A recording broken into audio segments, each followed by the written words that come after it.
अस्सलामुअलैकुम नाज़रीन, आप देख रहे हैं डेली तस्कीन न्यूज़ 24/7 और मैं हूं आपका मेज़बान आमिर सुहेल। एक बार फिर से आप सबका स्वागत करता हूं। पहले तो ये बता दूं, और बड़ी हंसी आती है मुझे बोलने में भी, कि आए रोज़ जम्मू कश्मीर में आप लोग सुनते हैं कि हर एक मुद्दा ऐसा है जिससे यूथ को एक्सप्लॉइट किया जा रहा है। जहाँ एक तरफ एसआरओज बने हुए हैं, उनको लेकर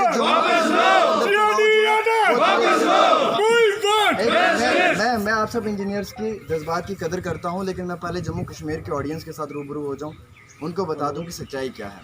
आप लोग एक बात से बखूबी वाकिफ़ हो गए कि आए साल हज़ारों की तादाद में इंजीनियर्स पास आउट होते हैं, ना कि सिर्फ जम्मू कश्मीर में बल्कि जम्मू कश्मीर के बाहर कॉलेज से।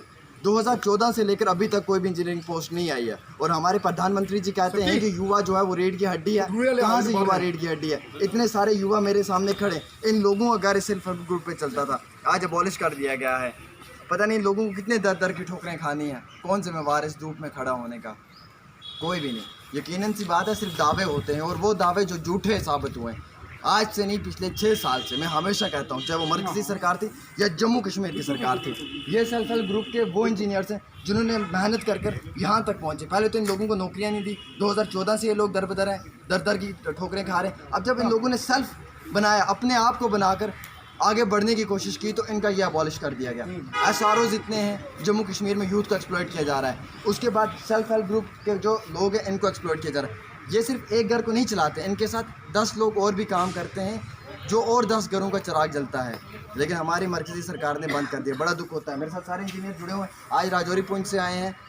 न जाने इन लोगों ने कितनी मुश्किलात का सामना उठाया होगा इस कोविड की महामारी के बीच में, और इस धूप में आके खड़े हैं। और हमारे बड़े लीडर्स कहते हैं कि हम यहाँ पे हैं और हमारे होते हुए फ़िक्र नहीं करनी। मुझे समझ नहीं आ रहा है कि आप इंटरनेशनल मुद्दों पे बात करना चाहते हो। शायद एक बार इन लोगों के मुद्दों पे भी बात करके देखो यार, क्या इंटरनेशनल मुद्दों पे बात करोगे? खाक करोगे? जम्मू कश्मीर के अंदर यूथ को इतना एक्सप्लॉइट किया जा रहा है, और आप बोलते हैं हम नेशनल इंटरनेशनल में बात करेंगे। पहले इनके मुद्दों में बात तो करो, देखो क्या हो रहा है।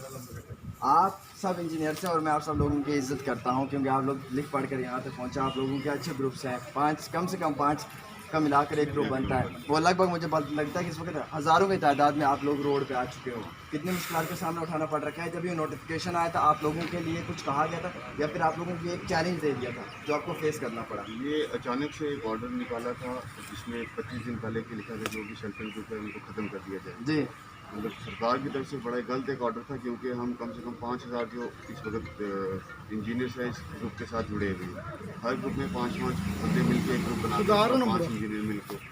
तो पिछले काफ़ी टाइम से हमारे जो ग्रुप्स थे वो काफ़ी अच्छे चल रहे थे। हमारे क्वालिटी जो थी काम की वो भी अच्छी थी, क्योंकि हम खुद इंजीनियर्स थे, तो हमें पता था काम कैसे करना, कितने अच्छे काम करना। जैसे ही ऑर्डर निकला सब लोग परेशान हो गए, क्योंकि काफ़ी टाइम से हमारे काम चल रहे हैं। कुछ जो हम इंजीनियर्स हैं, हम 5-10 बंदे इकट्ठे मिल के काम करते थे, बैंक लोन लेके, जो लोगों से हम लोन लेके काम करते थे, जो सामान जिससे लेते थे उधारी पे सामान लेते थे। अब अचानक से सब लोग परेशान हो गए कि हम 5000 बंदा कहाँ जाएगा। सिर्फ 5000 बंदे की बात नहीं है, 5000 बंदे के साथ अगर आप एक बंदे के साथ 5-5 बंदे मिल जाओ तो कम से कम 50,000-25,000 बंदे की जो रोजी रोटी पे लात मारी है इस गवर्नमेंट ने। तो गवर्नमेंट हम गवर्नमेंट को यही बोलना चाहते हैं, जो हमारी स्ट्राइक्स चल रही हैं अभी तक उनकी तरफ से कोई हमें रिप्लाई नहीं आया। अगर उन्हें हमारे हक़ में फ़ैसला नहीं दिया तो हम इससे भी ज़्यादा आगे जाएंगे, और शायद हंगर स्ट्राइक पे भी हम जा सकते हैं। चलिए फ़िलहाल इनका फरमाना है कि हंगर स्ट्राइक तक इनकी जो पहुँच है वो रहेगी। क्या मानना है आपका? आप लोगों ने तो गवर्नमेंट को कुछ छोड़ा ही नहीं था, आप लोग तो खुद अपने सर पे जी रहे थे, अब आप लोगों को जीने भी नहीं दे रहे। वही बात देखो जी, ये 2003 में स्कीम बनी और हम जम्मू के 16 साल से इस स्कीम के साथ हम जुड़े हुए हैं। जब हम नौकरी की डिमांड करते थे तो उन्होंने बोला जी सेल्फ हेल्प ग्रुप बना के देंगे हम सेल्फ हेल्प ग्रुप में काम कर रहे हैं। अब हमें ये गवर्नमेंट बताए कि 25 दिन से हम सड़कों पे हैं। फॉर्मेशन गवर्नमेंट की होती है या एडमिनिस्ट्रेशन की होती है लोगों का भला करने की। आज 25 दिन हो गए हैं, बिल्कुल हमें कोई एडमिनिस्ट्रेशन से कोई रिस्पांस नहीं है। सड़कों पे दर मांग रहे हैं। हमें ये नहीं समझ आ रही है कि हमने अपना जो मेमोरेंडम है वो किसको दें।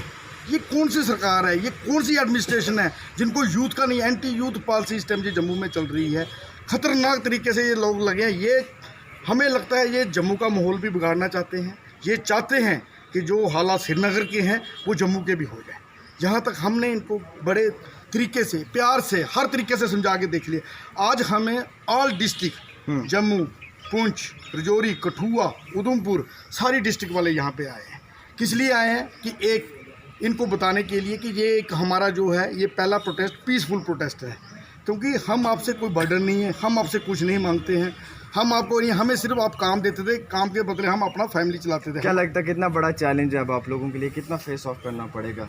हमें तो ये लगता है कि ये हमारी एक आइडेंटिटी थी, ये आइडेंटिटी ने हमारी खोल हमसे छीन ली है, और जब तक हमें अपनी आइडेंटिटी वापस नहीं मिलती है हम इसी तरह रहेंगे। देखो, एक गवर्नमेंट की एक क्रेडिबिलिटी होती है। अगर आप एक स्कीम बनाते हो, 16 साल से लड़का अगर उसमें है, अब मैं ओवर एज हो चुका हूँ, अब मुझे बताओ कि अब जब जवानी भी आपने हमको कहीं के लायक नहीं छोड़ा, हमसे आप एफिडेविट लेते हो कि इसके अलावा आप कोई काम नहीं करोगे, जब हम इसके अलावा कुछ कर नहीं सकते तो आज आपने ये काम बंद कर दिया। अब हमें ये बताओ कि हम क्या करेंगे, हमें कुछ तो बताओ कि हम कहाँ जाएँ, हमारा कौन है, हमारी फैमिली कहाँ है, हमारे साथ और जो जुड़े हुए हैं उनका क्या बनेगा, हमारे पे लाइबिलिटीज़ हैं वो कैसे ख़त्म होगी। चलिए, बहुत बहुत शुक्रिया।